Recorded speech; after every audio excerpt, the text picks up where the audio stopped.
My name is Caitlin Vansteel. I am our head of education. I have been a teacher for, over 20 years. The last 17 have been in public school, um, age, ages kindergarten to sixth grade. And so I'm really excited to be here. I've worked with a lot of kids with special education, special needs, behavior, that sort of stuff. I'm at all the schools, so if you ever see me, say hi. And I'm joined with Echo today. Hi, everyone. My name's Echo. I am the current director at Lake Hills, and I've been here for about 5 years in this role. And being here for so long has allowed me the opportunity to kind of branch out and work at all locations now. And that role will kind of extend later into the summer and fall.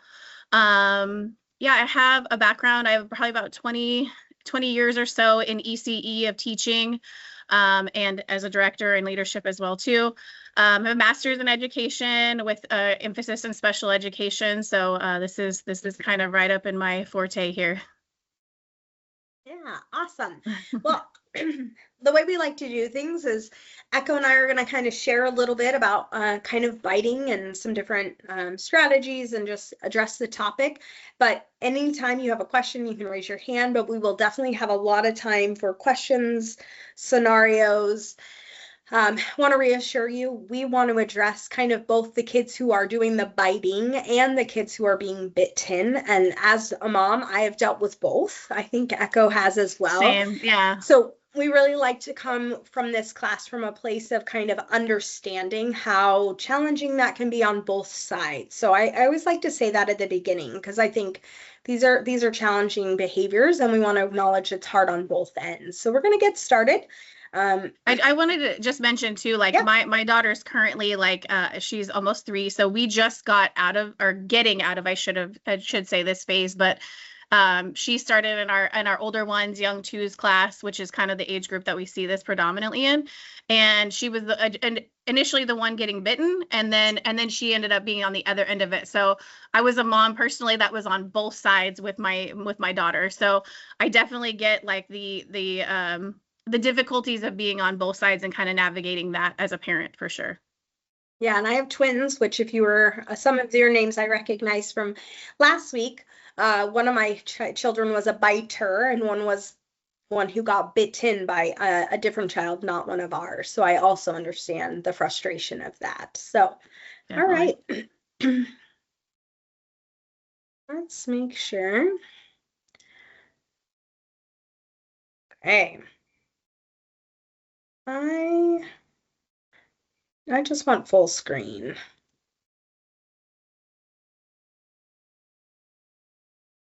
Sorry, guys.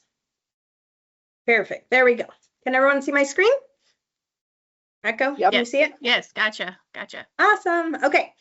So this class is kind of titled Biting in Toddlers. We're going to look at the development, prevention, and positive responses.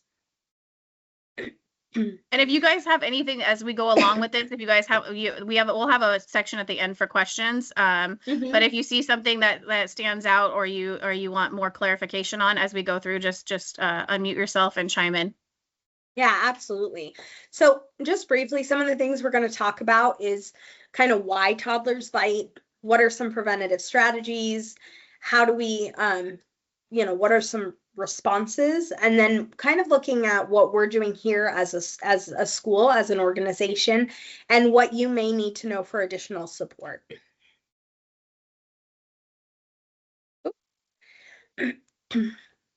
So first and foremost, like Echo said, we're both moms. We both have had kids who have been bitten and have done the biting. And we want to know that behavior, especially if you're a new mom, can feel kind of scary or embarrassing, whether your child is getting bitten or is doing the biting, but it's actually developmentally typical, especially at kind of specific ages we're going to talk about. And most toddlers bite at least once. It's not a sign of bad parenting or a bad child. And we always like to just put that disclaimer out right away. Would you agree, Echo? 100%. And I don't want to take anything away from being on the other side of it with your kid being the one getting bitten. We definitely want to acknowledge that, like, obviously safety is our number one priority. So hence why we're doing the class, why we're trying to get the information out there. And also, like, just so you guys know that both sides are always being addressed. Yeah, thank you. I will occasionally have to mute myself if I have to cough, so I Uh, apologize for that. All right. So, do you want me to chime in a little bit? Yeah, take this one, Echo. So typically, these are some of the reasons and reasons behind the explanation of why toddlers may bite. First and foremost, in my experience, when it's typically developing, it's oftentimes either an emotional, a sensory, or a communication issue. There's obviously impulse control and just a cause and effect. If if you put a finger in a mouth, so cause and effect, a kid's likely going to chomp down and bite. So those are probably in my experience, the three that I see the most common. With my daughter in particular, hers was a communication thing, which is often what we see in the older ones, young 2s to 2.5-year-old age group. This is when they're really, really like, building those language skills and things like that. So naturally, like, they react quickly in times of conflict and things like that with a physical behavior. So you'll see like biting, obviously, you'll see hitting, pushing, things like that, just because they haven't had that opportunity to really build that vocabulary and really figure out how to assert themselves. So you're going to see, again, like limited words, biting out of frustration. Impulse control, when it's in regards to impulse control, they're still developing that part of their brain, and again, it's like an immediate reaction because it fixes the problem quickly. When it's sensory, in my experience, like they're teething, their mouths hurt, things like that. It does, biting on anything. That's why we give teethers and things like that. It is a sensory behavior also. Emotional overload. So again, it's biting out of anger, frustration, excitement sometimes too. They're just super excited and don't kind of know how to navigate those emotions quite yet. So they can react or act out in with biting. Cause and effect, again, is just the curiosity of like, hey, what happens if I bite? I see this kiddo's arm in my face and or across my mouth, and it's just a reaction. And then they usually get the reaction from the other child. Yeah. Yeah, so typically at this age, biting is rarely intended to be aggressive or to be mean or, like, that's not to say it doesn't sometimes happen, but usually it's just kind of a reaction. I will say for when my daughter bit, my girls were 6 weeks premature. And one of my daughter's speech was pretty delayed. And so she would get really frustrated that she couldn't communicate where her sister could communicate. And so she would often bite out of that frustration of like needing space, or if somebody was trying to take a toy from her and she didn't have the language when her feelings got really big to communicate. So she would kind of that's when she did a lot of her biting. My husband was also injured, and so I was taking care of him. And there was a lot of big life changes at that point. And so we also saw an escalation of her biting behaviors because her dad had gotten hurt and, was at home recovering. And so I do want to just make sure that we're being aware that sometimes outside factors that aren't happening in the school can also like impact the escalation of those kind of behaviors. Both positive and negative. That sometimes you get a new addition to the family, and that's a big change to and kiddos will look for any sort of way to kind of act out some of those feelings that they're feeling in a way that is developmentally appropriate. Yeah. So these are some of the things that we think about for prevention, right? We try and just kind of keep an eye on these in school. And you also probably, if you have a child who is biting, these are good reminders for you to be kind of keeping an eye on. Obviously looking for your environments or your triggers, right? Hunger, tiredness, those are the biggies. Making sure that like if you're transitioning or you're dropping off or picking up or things like that, if they're feeling overwhelmed, teething, obviously that's a big one. Making sure that you're also teaching them about their emotions and talking to them about when they feel mad or sad, or, teaching them maybe sign language for help, if they need help, or space, if they need some space. our kids are always watching us. I talked a lot about this with Natalie last week. We are the best model and example for our kids. Mm-hmm. So that means that we have to be really calm in our own emotions, right? Mm-hmm. So that kids don't, they pick up on kind of our good energy and staying calm and using kind of gentle hands with our own kids to kind of model that same thing. Yeah. When I would take Riley to the park, uh, especially when she was biting, I was like stuck on her like glue. Now, Mm-hmm. was that particularly fun for me? No, it was not. I was climbing up and down slides and like, in the Yeah. sandbox and things Yeah. like that. But I wanted to make sure that I was able to watch and make sure if she was getting mad or frustrated that I was able to step in. And And a these are lot of great praise. opportunity. Oh, sorry, go ahead. No, go ahead, Sunny. These are just always great opportunities for coaching because this is their prime time for learning how to manage their emotions and things like that. So when you're teaching them the words, like helping them not only with the words but how to handle these situations maybe a little bit differently and coaching them on that. So that obviously it's not going to take one time. It's gonna happen over a period of time, but then that they learn the kind of the appropriate responses when they are mad, sad, and need help rather than biting or hitting or anything like that. Yeah. All right, so here's some kind of our immediate steps and responses to biting. And these are the things that we share with our teachers too when they're helping kind of Mm-hmm. in a classroom with children who may be biting. We always first say, okay, you need to stay calm and neutral, right? Yeah, Because big, co-regulation is key. yep. Because if a kid sees that you get really like overwhelmed or really frustrated, they're getting a reaction out of you and they're getting attention.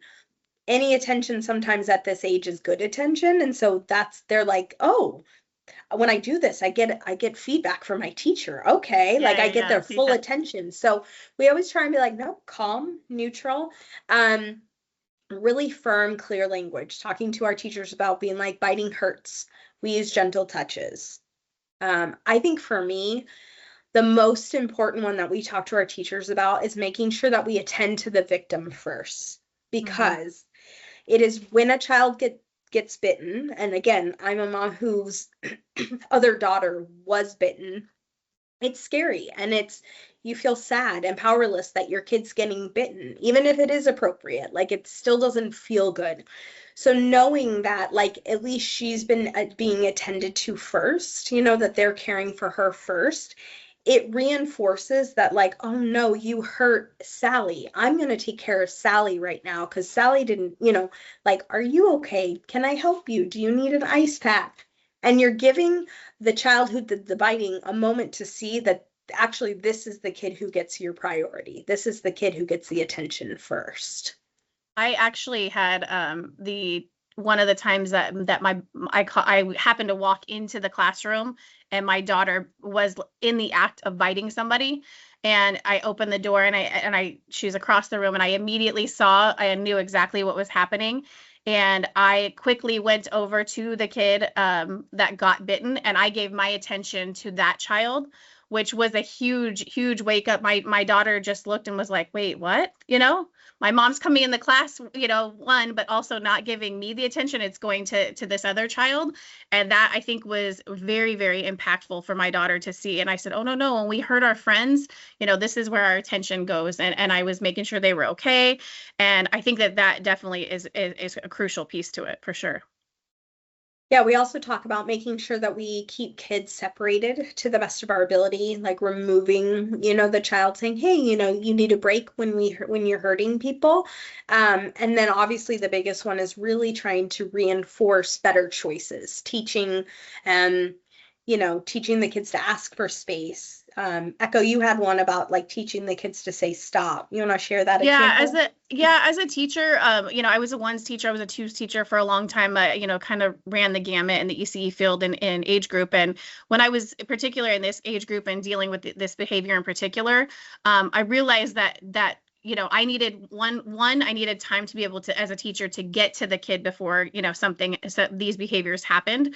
And I also wanted to teach the kiddo that was getting bitten how to assert themselves in an appropriate way. So I would teach my kids to put their hand up and say stop. And so it gave them something to do with their body and in a way that they didn't, react back. So they didn't hit back or anything like that. And it taught them how to do something that was appropriate, but that also it gave me as a teacher time to oh wait, when I hear somebody say stop, like that means I need to react quick. So that's kind of what I use here at Lake Hills with the teachers here, especially in these age groups, as I teach them to kind of when they are going through this in their classroom, really, and I've had parent meetings too where I've talked to the parents about the same thing also at home, like teach them to say stop. So then when they're on play dates and things like that, they're using the same thing. So then that way it tells you as a parent too, oh no, they said stop, I need to react quick. So that's one thing that worked really well for me, and I've seen it work. It's not foolproof. It doesn't always work 100% of the time, but if it stops, even a few successful bites from happening, like then we've been successful. So Yeah, absolutely. I think, like we said at the beginning of this, the kids' safety on all ends is our main priority, right? It's why we have the ratios we have. It's why we have the supervision that we have. It's the vital most importance of us. And this is a really tricky, challenging topic, right? Because we want to make sure that everybody feels safe and secure and comfortable while we deal with kind of some of these behaviors. Move on. All right. Do you want to talk about shadowing a little bit? yeah, just on that last slide, that bottom,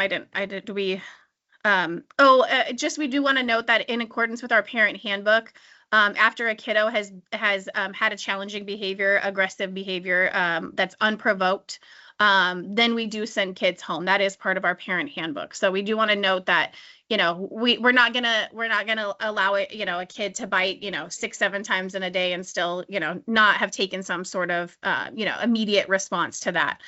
So I've had to be on both sides of this also.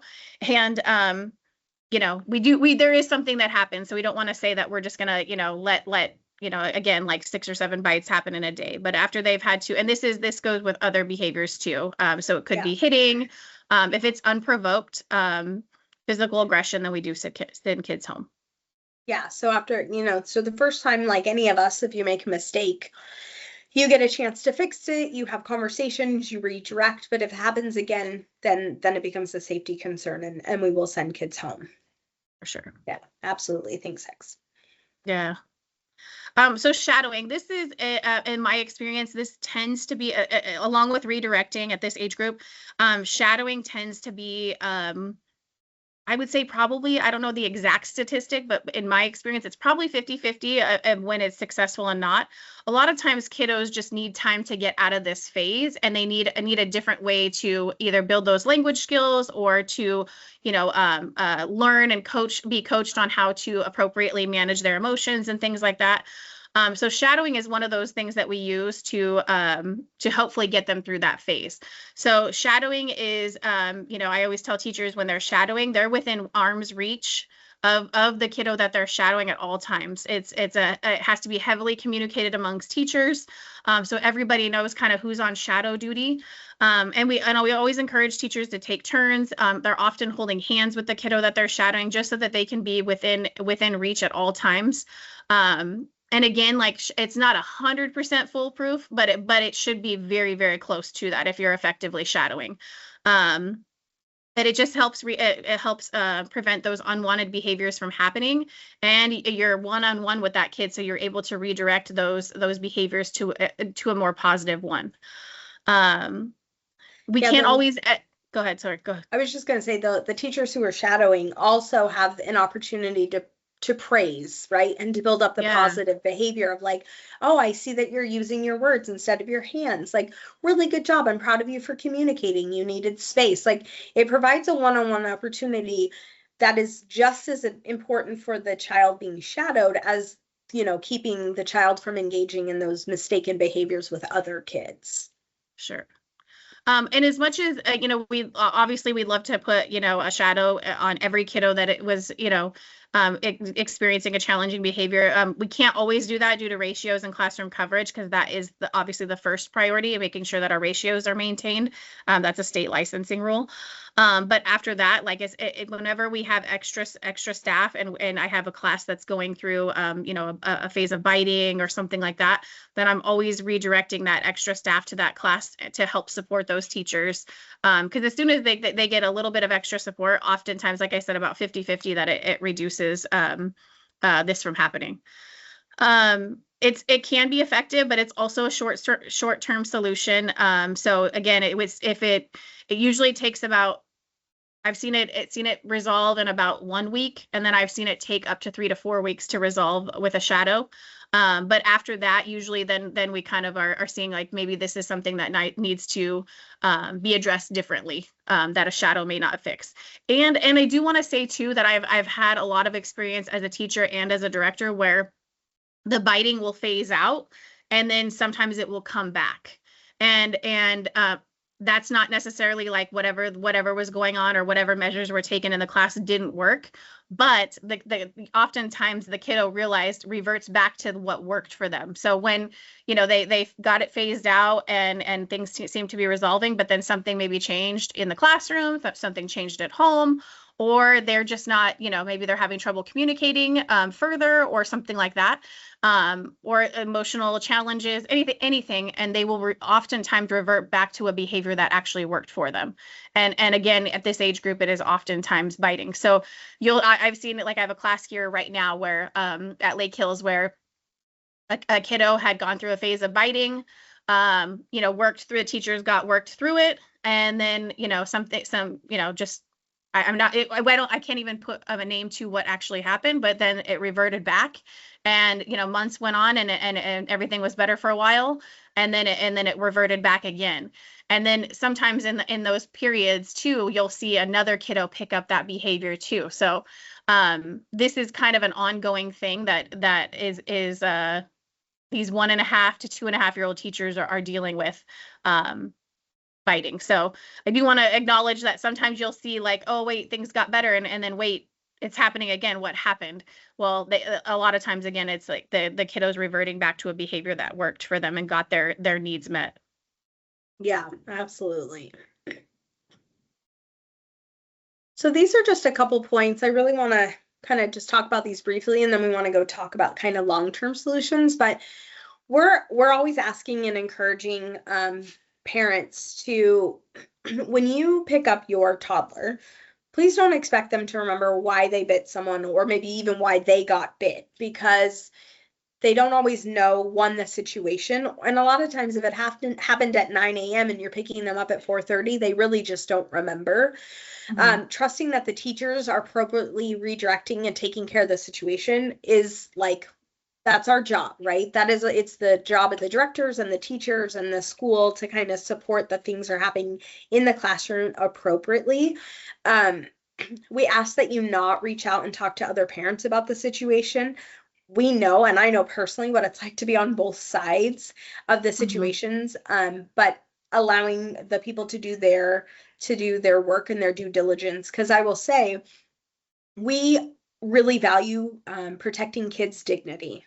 And so just as I wouldn't want anyone to share my children's like personal problems or what we're working on at home or what's happening with us, we're not going to do that with your kids. So it was often sometimes frustrating for me, and I'm saying this as a teacher, just being really candid, when I'd be like, okay, well, my daughter keeps getting bit. What are you doing about it? And they're like, we are taking steps to make sure that it doesn't happen. And I'm like, okay, like, and I had to just like, and that's hard, because you want to know all the details. You want to know that you're being taken seriously. You want to know that your child's safe and protected. That's fair. That's fair as parents to want to know that. We have very clear protocol in place at Birch Tree on how to handle this. And you are welcome to talk to teachers and directors and make sure that you are heard in those kind of situations. But we are addressing them. And we do have steps that we walk those families with the biters on what they need to do on their end. And we are making sure those conversations are happening, right? Anything you want to add to that, Echo? No, that's 100% the case. And I've had parents in the hallway where I've even had conflicts where parents are talking amongst themselves, parent to parent. But unfortunately, like the parent of the biter and the bitee, neither one of them have any control in that situation, right? Because it happened at 9 a.m. or something like that, and the kiddo that got bitten, like you mentioned, doesn't remember. And there's nothing that even if you tell them right then, like, hey, all the things on what if you get bitten, do this and this, the kiddo doesn't remember. And the kid that's biting also doesn't remember why they bit the kid at 9 a.m. that morning. So being a parent on both sides is very difficult and challenging. And as much as we don't want any kiddo to get hurt, we also want to make sure that, like you kind of mentioned, that we're respecting the other kiddos' dignity too, and giving them the opportunity to work through that behavior as well. Yeah. But parent to parent, like if it's really in that moment with the teachers is the prime time to be addressing those behaviors, because that's when you have the direct impact and the opportunity to coach them on how to do that situation or handle that situation differently next time. Yeah. And the last one, I don't know if you grew up this way, Echo, but in my generation, parents would bite their kids to show them what it feels like. It No, doesn't work. I actually remember getting bitten as a 5-year-old or a 4-year-old. I was a little chompy back in the day. I didn't use my words very well, so and I'm little and scrappy, and so I would bite because it got my it needs worked. met. It Yeah. worked. Not, I grew out of it. But I do remember, I probably was younger than 4, but I do remember getting bit. And I remember being like, oh, well, if my mom can bite, I can bite. It had like the Mm-hmm. total opposite effect of what I think my mom was going for, which is like, see, biting hurts. And I was like, you're right. It's very effective. That did hurt. I'm Yeah. mad, When my daughter Harmony was going through it, my mom literally, when I called her, and I first was getting phone calls from me saying like, "Oh gosh, she's getting bitten." And as many years as I've been in this field, and as much education as I have in education and working with kids, it's still, being a parent was like, "Wait, my kid's getting bitten? Oh my goodness," and it still hurts my heart, right? So she was first getting phone calls that my daughter was getting bitten, and then I was on the other end of it, and my daughter was being the one that was biting. So then I was, and then she actually told me, "Oh, when I was younger, when I was a mom, had you guys, I would bite you guys to teach you not to do it." And I'm like, "Well, that doesn't work. That just reinforces the behavior, right?" yeah, Um, so yes, I've definitely heard that method, and it does not work, I can assure you. no, no research to back that one up. All right. So long term, we really just want to practice a lot of consistency. Like we are encouraging our teachers to respond the same way every time, very calmly, using the words, whatever words they've kind of picked with that child, um, kind of creating that empathy. Like, look, she's crying because you bit her. Like she's sad because you bit her. Kind of those kinds of things. Um, Echo, do you want to talk about the behavior log? You have a lot of experience with that. Yeah, so I always encourage teachers to, anytime any kiddo is going through any challenging behavior, I always took, as a teacher, and then obviously as a director, I encourage teachers to do it. Always take notes. Try to get to the bottom. A lot of times it's a environmental or it's a physiological response to something. So usually if you can resolve those, then it kind of can resolve obviously much quicker. So I always encourage teachers to keep behavior logs, track notes, and keep referring back to it and see what kind of patterns that you see. Maybe it's happening oftentimes that they're biting right before lunch, and maybe they're hungry, right? Or maybe they're biting a lot. You can see, maybe have some notes that it's out of nowhere. There's no kind of cause and effect for it, but you see that they're drooling or something like that. And then you can look to see like, oh wait, maybe they're teething. You want to take away those reasons for it, for the behavior happening first and foremost, and then you can address anything after that much quicker. So behavior logs are crucial for any sort of challenging behavior or anything a kiddo is going through, just so that you can remember and look back and see any patterns to support why it may be happening. And then I use them to strategize with the teachers and with parents, on how to support the behavior or help it for sure. Yeah, and there definitely are times where we have to go further, into kind of more unwanted steps based off the behavior not changing or not getting better, or things like that, referring to outside specialists or that sort of things. And this just gives us some good documentation to share with the families, like, hey, this is how often your child is biting, for example. These are the triggers that we can see. And sometimes it's a matter of like, okay, this is maybe not developmentally appropriate anymore. We can talk about that next. But the behavior logs really kind of help with that. Yeah, definitely. So kind of after that, like these are the things that we know that biting happens as in kind of that toddler stage, but there are times where if a kid is biting after a certain age, especially, that we kind of would say, hey, like this isn't typical developmental behavior anymore. Biting Yeah. frequently after 3 years old, right? Biting that is consistent and unprovoked in like a purposeful manner, like going, you're Seeking like, out, yeah, and they're yeah, not fighting over a toy, seeking out just for the sole purpose of biting, or yeah. getting that response of a cry or things like that. That's what we mean in reference to that. Yeah, and a lot of times, like for my daughter, because at 3, she still was developmentally delayed in her language and still had some biting, we were referred to an SLP, a speech language pathologist, to do some intervention stuff because of that, because she Mm-hmm. was still biting and still had some language delays. And they were like, oh, well, she's biting because she's frustrated. I'm like, okay, well, then let's figure out how to not make her frustrated. So that was my job as a parent, to take the tools and the next steps to kind of follow through. And I do want to say, if your kiddo is getting any services of any kind, please always communicate that with the front desk and with the teachers, just so we can all be on the same page and supporting your kid, whether it be speech, whether it be any sort of extra occupational therapy, anything. There's no shame by any means. If anything, it's just a great resource, and the teachers and us knowing it just helps these helps whatever they're working through, helps them work through it much quicker, because we're all on the same page and we're all using the same consistent tools and how to support them. Yeah, and we want to partner with you. 100%. So I'm going to wrap this up, but remember, like for most kids, most toddlers will stop, stop biting once their language improves, once they get a little emotionally more mature, and once caregivers kind of consistently guide positive behavior.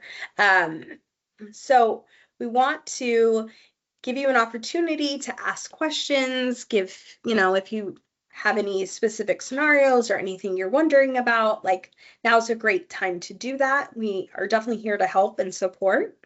Definitely.